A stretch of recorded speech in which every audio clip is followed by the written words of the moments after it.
Baxtlı adam kim bugün baxt deb yurgan baxtlıdır. Baxtlı adam kim bugün baxt deb yurgan baxtlıdır. Hem zaman ahli ara o'zlikda turgan baxtlidir. Inson umrining har lahzasi oltindan da bebaho. Uni mazmunan boyitish, asrlarga tatigulik samarali ishlarning e'tirofi, insonni teran aqli, ilmga, orzu maqsadlarga qat'iy intilishi, yurtimizga munosib farzand bo'lib uning rivojiga hissa qo'shishi bu katta baxtdir. Portret ko'rsatuvining navbatdagi mehmoni Aburayhon Beruniy nomidagi Urganch davlat universiteti professori, iqtisod fanlari doktori, taniqli olim, Amerika Qo'shma Shtatlari New York fanlar akademiyasi, shuningdek Turon fanlar akademiyasi a'zosi, mintaqaviy iqtisodiyot sohasida yetuk xalqaro ekspert Baxtiyor Ro'zmetov. Baxtiyor aka bilan suhbatlashar ekansiz, uning o'ziga xos va takrorlanmas samimiy inson, haqiqiy olim ekanligini ko'rasiz. Uni tinglar ekanmiz, juda ko'plab sohalarni yaxshi o'rganganligi va o'z bilimlarini muntazam boyitib borishiga astoydil havas qildik. Professor Baxtiyor Ro'zmetov katta aql idrok sohibi, o'tkir zehnli inson ekanligiga muloqotimiz davomida yana bir bor amin bo'ldik. Inson tafakkur uchun yaralgan. Baxtiyor aka uzluksiz har lahza, har soniya tafakkur qiladi. U hayotining ma'nosini chuqur anglaydi, o'qiydi hamda izlanadi. Mehnat qiladi. O'z ishining fidoyisi bo'lgan ustoz har bir ishga juda katta mas'uliyat bilan yondashadi. Har qanday topshiriqni o'z vaqtida mas'uliyat bilan bajarishi uning asosiy xislatlaridan bo'lib, aynan shu tufayli u o'ziga xos hurmatga sazovor inson sifatida tanilgan, xalqaro miqyosda tan olingan. Fan olamida o'z o'rni va mavqeiga ega bo'lgan olim Baxtiyor Ro'zmetov bilan suhbatimiz uning ilm yo'lidagi uzoq yillik izlanishlari, muvaffaqiyatlari, natijalar haqida bo'ldi. Uning hayot yo'li yurtdoshlarimiz, yosh avlodlar uchun o'rnak bo'lishga arziydi. Iqtisodchi olimning umr yo'li bu doimiy o'qish, izlanish, yangi bilimlar ustida ishlash hamda bularni jamiyat manfaati uchun xizmat qilishidir. Ben 1952 yil 2-sentyabrda Yangiyarak tumanida Ziyoli oilasida tug'ilganman. Meni otam Xudoyberganov Ro'zmat 1917-yilda tug'ilgan. 10 yoshida ota-onasidan yetim qolgan. Bitta singlisi bilan avval Hankadagi internatda, undan keyin Xivadagi o'sha internatlarda tarbiyalangan. 1935-yilda Xorazm pedagogika instituti, o'qituvchilar instituti bo'lib ochilgan. O'sha institutni tamomlagandan keyin otamning faoliyati boshlangandan keyin Ulug' Vatan urushi boshlanib ketadi va otam urushga ketgan. Urushdan oldin onam Xudoyberganova Durdugul 1923-yil Bog'ot tumanidan tug'ilgan. Otam institutni bitirgandan keyin yo'llanma bilan Bog'ot tumaniga borgan va shu oyim bilan uchrashib, ular turmush qurishgan. Otam urushga borgan, ikkinchi guruh nogironi bo'lib qaytib kelgan. Oilada 5 ta o'g'il, 3 ta qiz bo'lgan. Endi otamiz 40 yil maktabda direktor bo'lgan.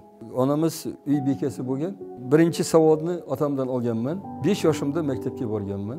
4-sinfni bitirdimda 5-sinfda yonimizdagi maktab bor edi, 8 yillik maktab. Bu maktabda 1 yil o'qidim.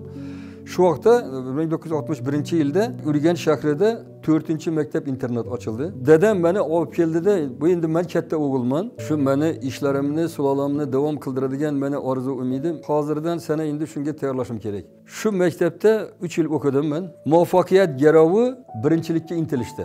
Boshlang'ich maktabda ham, bu maktabda ham shu birinchilikka intildim. U vaqtda maktablarda eng faol o'quvchi degan tanlov bo'lardi.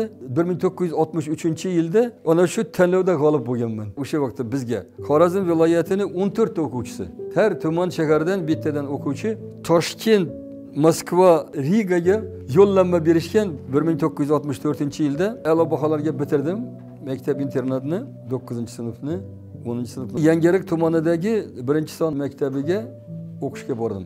hamma fan olimpiadalarida qatnashdim. Eng qizig'i endi shu Yangiyo'l tumani tashkil qilingandan buyon u maktabdan oltin medal sohibi chiqmagan. Yangiyo'l tumanidagi birinchi oltin medalni olganman 1966-yilda.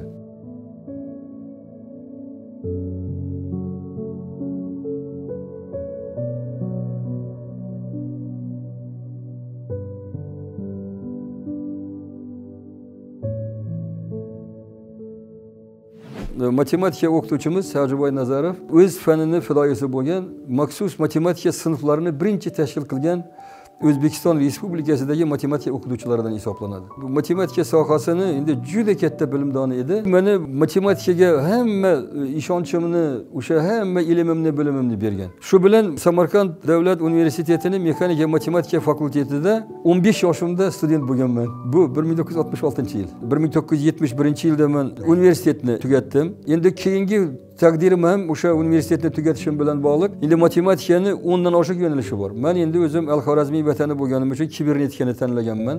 Fakultetim mexanika matematika, lekin uni kibernetika yo'nalishi bor edi. 1970-yilda Toshkent shahrida O'zbekiston kibernetika instituti bor edi. O'sha kibernetika institutiga diplom ish yozishga borganman. Professor Tabakman Yosif Borisovich u vaqtda laboratoriya bor, laboratoriyani boshlig'i kibernetika institutida. Men diplom ish yozishga borganman. Yosif Borisovich agar astoydil shug'ullanaman desang, laboratoriyamga kelasan, lekin ish ko'p. Ham qazuv, ham boyitish ishlarini optimallashtirish laboratoriyasi. Qarang, o'zi optimallashtirish. Men o'zim optimallashtirish masalalari bilan qiziqqanman, shu bilan shug'ullanaman deb, men hamma shartga tayyorman deb o'sha yerda diplom ish yozganman. O'qishni bitirib 7-iyulda Toshkent shahriga institut kibernetikaga borganman.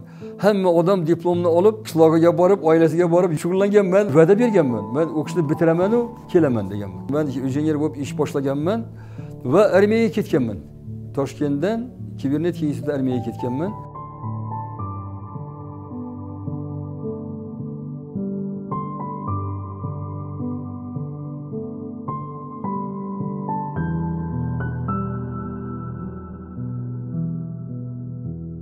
Matematika o'qituvchim Hojiboy Nazarov bilan meni otam juda yaqin do'st bo'lishgan. Ular ikkisi ahdlashib qo'yishgan. Sen o'g'lingga men qizimni beraman degan. 1972-yilda armiyani tugatib kelganimdan keyin 11-dekabrda qishda Diloramxon Nazarova bilan to'yimiz bo'lgan. Diloram shu vaqtda imtiyozli diplom bilan Xorazm davlat pedagogika institutini tugatgan, matematika fakultetini. Farzandimiz Sherzod 1976-yilda tug'ilgan. Tug'ruqxonadan aspirantlar uyiga olib kelganman Sherzodni. Kim o'g'lini sog'insa, chunki u yerda hammasi aspirantda, hammasi oilalik. Shu bilan bu Sherzodni olib ketib qolardi. Aspirantlar uyida o'sha farzandni tarbiyalaganmiz. 1978-yil men kibernetika institutida birinchi nomzodlik dissertatsiyamni himoya qilganman. Biz turmush qurgan vaqtimizda hech narsamiz bo'lmagan. Diloramxon Nazarova meni hamma ilmiy ishlarimda, himoyalarimda hammasida hamdard bo'lgan. Men Diloramxon bilan 44 yil yashadim. Baxtli, saodatli hayot kechirdim. Cho'g'liqim Diloramxon, uni hayoti mana davom qilyapti.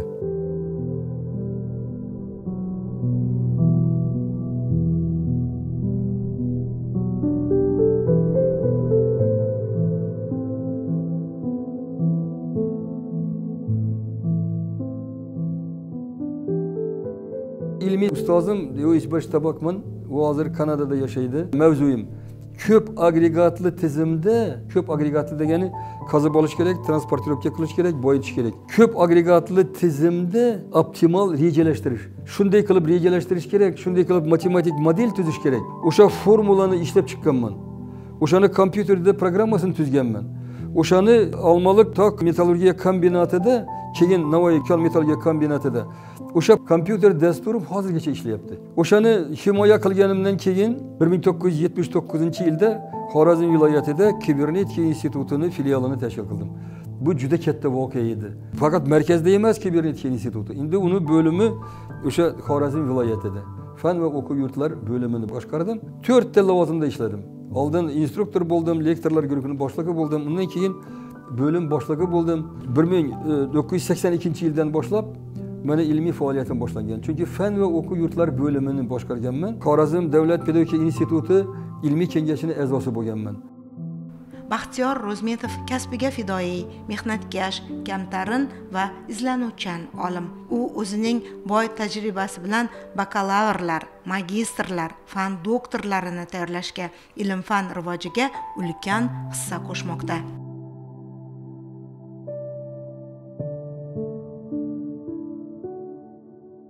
bir ming to'qqiz yuz to'qson ikkinchi yilda Toshkentdan iqtisodiyot bo'limini boshlig'i professor Dosonov Rustam Yangiboyevich Xorazm viloyatiga keldi va u bilan biz o'sha ko'p Xorazmdagi ijtimoiy iqtisodiy muammolar bo'yicha savolnomalarga javob yozdik, hisobotlarni qildik. Undan keyin Rustam Yangiboyevich aytdi, "Sen dedi bu mintaqaviy iqtisodiyot sohasida olim bo'lib qolibsan. Demak, bu mana shu yangi sohada demak biz faoliyat boshlaymiz. Men o'zim senga rahbarlik qilaman" dedi. Ilmiy hamkorligimiz boshlanib ketdi. Mintaqaviy iqtisodiyotning eng asosiy yo'nalishi bor. Bu kompleks rivojlanish deyiladi. Menga ana shu mavzuni bergan bozor islohotlarini chuqurlashtirish sharoitida mintaqani kompleks rivojlantirish. Mana shu sohadagi faoliyatim natijasida mana 10 ta monografiyalarim asosan rus tilida, bir monografiyam ingliz tilida. 500 dan oshiq maqolalarim, bularning hammasi mintaqaviy iqtisodiyot sohasiga yo'naltirilgan. Shogirdlarim ham shu mintaqaviy iqtisodiyot sohasida ilmiy tadqiqot ishlarini olib borishgan. 1998-yilda Toshkentda makroiqtisodiy va ijtimoiy tadqiqotlar institutida bozor islohotlarini chuqurlashtirish sharoitida mintaqani kompleks rivojlantirish Xorazm viloyati degan mavzuda doktorlik dissertatsiyasini himoya qilganman. Amerika grant e'lon qildi o'sha mintaqaviy iqtisodiyotning rivojiga. Men o'sha grant yozdim. Va o'sha grantda yutib chiqdim. 1995-yilda Amerika Qo'shma Shtatlari menga grant berdi ilmiy tadqiqot uchun. 2000-yilda Amerika Qo'shma Shtatlari New York Fanlar akademiyasini haqiqiy a'zoligiga saylangan. Amerika biografiya instituti bor, olimlarning faoliyati bilan ishlaydi. Uni 10-tom 11-nashriga 20-asrni asosiy tadqiqotchisi degan nominatsiyaga kiritib, o'sha to'plamda ham meni ular chiqarishgan. Baxtlı adam kim bugün baxt deb yurgan baxtlıdır. Baxtlı adam kim bugün baxt deb yurgan baxtlıdır. Hem zaman ahli ara o'zlikda turgan baxtlidir. Birinchi shogirdim Abdullayev İlyas Sultanovich. U 2002-yilda himoya qildi. İlyas Sultanovichni men u matematik o'zi. Mana shu kompleks rivojlanishini mintaqa iqtisodiy tizimini modellashtirish yo'nalishida unga mavzu berganman. Oldin modellashtirish haqiqiy sonlar bilan bo'lgan, lekin u o'zini keyingi faoliyatida, keyingi tadqiqotlarida uni kompleks sonlar tizimiga o'tkazdi. Qolgan shogirdlarimni har qaysinisini olib qaraydigan bo'lsak, iqtisodiyotni bittasi innovatsion yondashuvlar asosida agrar sohani rivojlantirish bo'lsa, bittasi mintaqani sanoat salohiyatini yuksaltirish. Mana bu yerda shogirdim o'sha kambag'allikni qisqartirishni mintaqa sohasidagi yo'nalishlari bo'yicha falsafa doktori ilmiy darajasini olish uchun dissertatsiya himoya qildi. Uni tadqiqotlari hozir eng asosiy, eng dolzarb mavzu bo'ldi. Konferensiyalar o'tayapti shu asosda. Keyingi ustuvor yo'nalishlarimiz ham mana shu mintaqadagi o'sha ekologik muammolarni yechish, innovatsion ishlanmalarni qo'llash, ham mintaqada innovatsion iqtisodiyotni shakllantirish. Bu bizning eng asosiy ustuvor yo'nalishimiz. Baxtlı adam kim bugün baxt deb yurgan baxtlidir. Hem zaman ahli ara o'zlikda turgan baxtlidir. Xorazm shoirlar yurti. Birgina Pahlavon Mahmudni oladigan bo'lsak, uni ruboilari bugungi kunda haqiqiy falsafa, haqiqiy hayot. Ey do'st, qani ayt, jonmi kerak, jon berayin men. Dunyoda ne aziz, sen so'ra, shul on berayin men. Ey kofiri shaddod, qoshima bir kel, zunnoring olib o'rniga iymon berayin men. Yana qara. Mangu qozoq hukmida siymoman men. Yaktolar içinde bilki, yaktoman men. Sırtım asoyishda, qalbim tuyoldir. Qarada nahang suzuvchi daryoman men. Arslanmanu zot ko'rmadim inson yangliq. İnson men uchun aziz jon yangliq. chorlang meni boshingizga kulfat tushsa, darrov borib madad etgim. Arslon Yangilik 50 dan oshiq mamlakat delegatsiyalarini men Xivaga olib borganman. O'zimning lavozim darajamda Xorazmning tarixini bilmasam, Xorazmdagi shoirlarning she'rlarini bilmasam, ularni o'sha haqiqiy targ'ibot tashviqotini qilmasam, ana shuning uchun ham men tarixga juda chuqur kirganman. Qanchadan qancha kitoblarni o'qiganman. Xorazm shohlarini, Xiva xonligini, o'sha tarixlarini qarang, hamma tariximiz yozilgan. Faqat yoshlar buni o'rganish kerak, bilish kerak. Baxtiyor aka, siz iqtisodiyot, Xorazm tarixi va adabiyoti bilimdoni sifatida tanilgansiz. Yoshlarga qanday kitoblar o'qishni tavsiya qilgan bo'lar edingiz? Napoleon Hill degan amerikalik olimni o'yla va boy bo'l. Ikkinchi kitobni aytardim, yana Dale Carnegie degan yana amerikalik yozuvchi, Carnegie instituti bor. Qanday qilib do'st orttirish va odamlarga ta'sir etish mumkin. Carnegiening kitobi ham butun hayotiy tajribalar asosida yozilgan. Ondan keyin Lee Kuan Yew'ni mana Singapurni buyuk davlatga aylantirgan buyuk inson bor. Bu Lee Kuan Yew. Singapur avval eng 4-guruhda bo'lgan. Yozganini qarang endi. Iste'dodli insonlar mamlakatni bebaho boyligidir. Bu kitobida mamlakatini qanday qilib buyuk mamlakatga aylantirganini yozgan. Yoshlar agar mana shu 3 ta kitobni o'qisa, o'zini hayotdagi orzulariga erishishida bir aniq qadamlar bo'ladi deb hisoblayman. Biz doimo baxtli bo'lishga intilamiz, baxtiyor yashashga harakat qilamiz.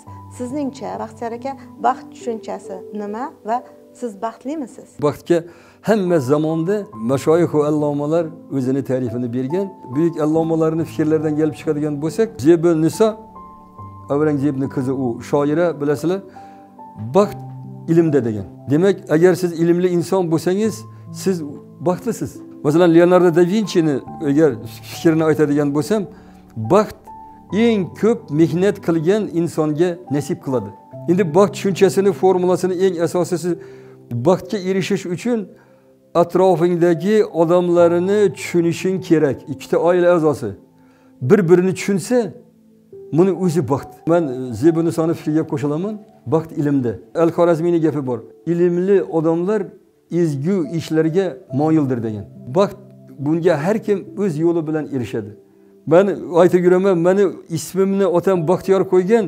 Men otam ismimni qo'ygan kundan boshlab baxtiyorman deyman. Ilmni nina bilan quduq qazadigan yo'llaridan yurganman.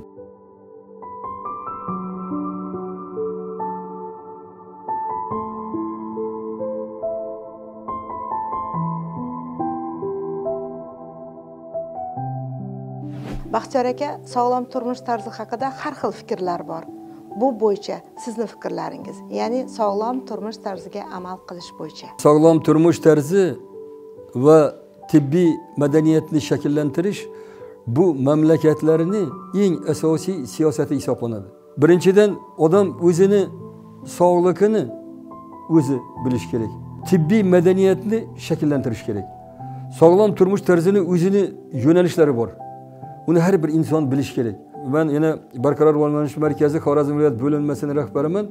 Bizni o'sha yerda asosiy yo'nalishlarimizdan bittasi mana shu sog'lom turmush tarzi hisoblanadi. Biz o'sha yerda bir grant yozdik. Chunki buni har bir fuqaroga sog'lom turmush tarzini yetkazish kerak. Bukletlar bilan, yo'nalishlar bilan. Bunday qaraganda bir oddiy narsa, lekin bunga amal qilish kerak. Sog'lom turmush tarziga ovqatlanish kiradi, fizik tayyorgarlik kiradi, stresslar kiradi, ma'naviyat kiradi. Bularning hammasi kiradi. Meni bibliotekamda mana shu sog'lom turmush tarzi bo'yicha o'zimning bir bo'lagim bor. Mana Qarimaslik sirlari degan kitob. Qarimaslik mumkin ekan. Bu kitobda shu sirlar yozilgan. Sog'lom turmush tarzi bo'yicha barcha maqolalarni, kitoblarni o'qiyman. O'zim shu kitobda yozilgan qoidalarga amal qilaman. Hammaga ham shuni tavsiya qilaman. Mana shu sog'lom turmush tarzini ma'ruzalarini, har xil yo'nalishlarda ma'ruzalar bor. Shularning hammasiga amal qilish kerak va shu asosdagina faoliyat ko'rsatish kerak. Baxtlı odam kim bugün? Baxt deb yurgan baxtlidir. Baxtlı odam kim bugün? Baxt deb yurgan baxtlidir. Ham zaman ahli aro birlikde turgan baxtlıdır. Baxtiyor aka, bugungi kunda mana sizni o'g'lingiz Sherzodbek hamda nevarangiz Shahzodbek ham ilmiy sohada faoliyat olib boryapti, sizni ishingizni davom ettiryapti. Bu xususda ham to'xtalib o'ting. Men o'g'lim Sherzodbek mana moliya kredit sohasida fan nomzodlik dissertatsiyasini yoqladi, dotsent, hozir dekan. Shu ilmiy hozir endi oziq-ovqat xavfsizligini ta'minlash bo'yicha katta ilmiy tadqiqot olib boryapti. Nevaram Shahzodbek o'zini iqtisod yo'nalishini tanladi va shu sohada u ham o'zini doktorlik dissertatsiyasini davom qildiryapti. Mana katta nevaram ikkita, ham iqtisodni ham o'sha arxitekturani bitkazgan. Hozir o'sha bu ham ilmiy tadqiqot ishlariga layoqatli. Kichkina nevaram ham hozir mana ingliz tili sohasida o'qishni bitiradi. O'zimni ilmimni o'zimni sulolamga, o'zimni avlodlarimga berdim va ularni yo'naltirdim.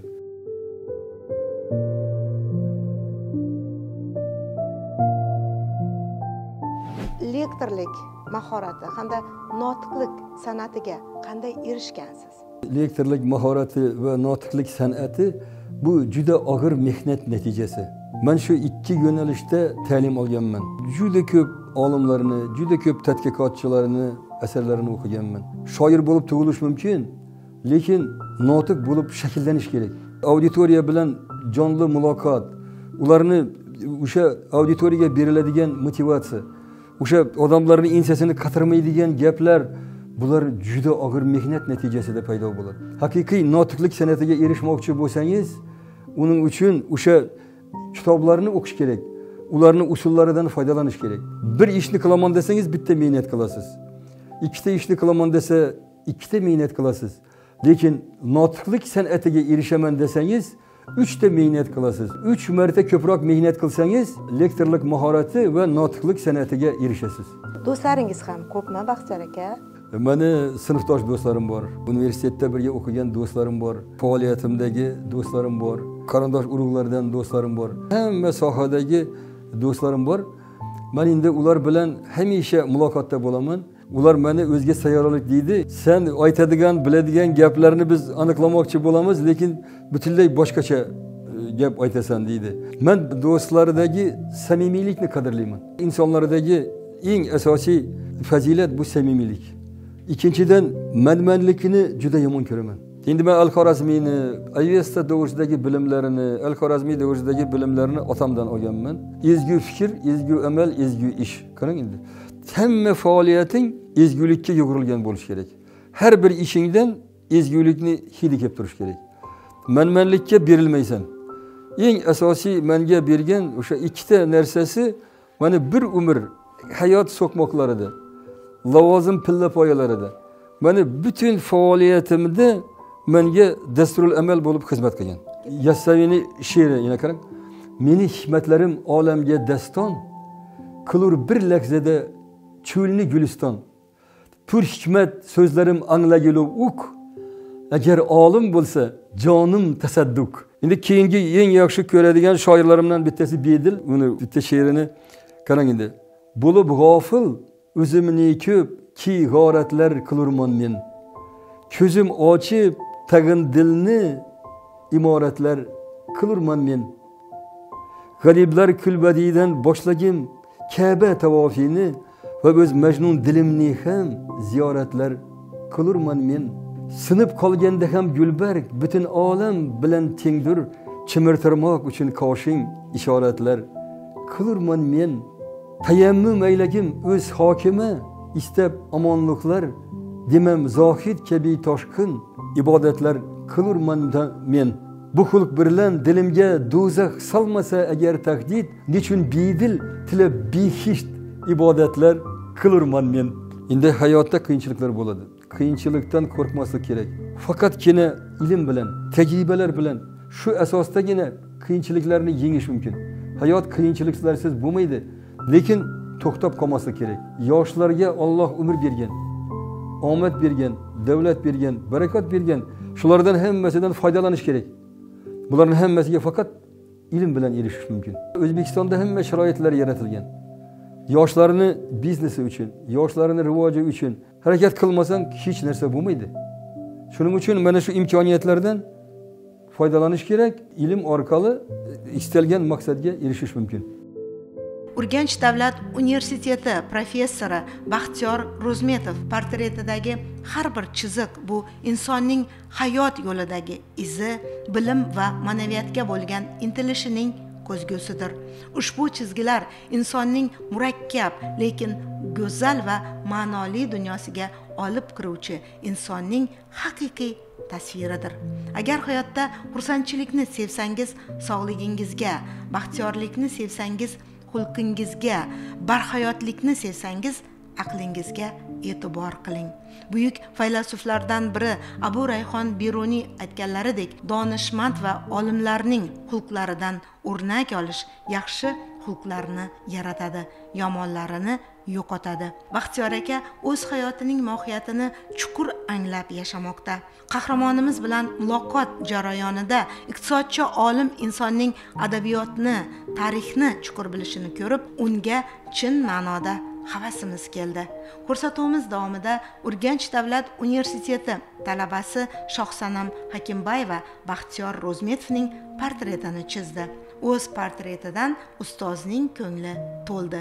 Shohsanamga minnatdorchiligini bildirdi. Xorazm farzandi, iste'dodli olim, iqtisod fanlari doktori, professor Baxtiyor Ro'zmetovga ilmning nurafshon yo'llarida mehnat qilib charchamang, umringiz yanada uzoq bo'lsin ustoz deb tilaklar bildiramiz.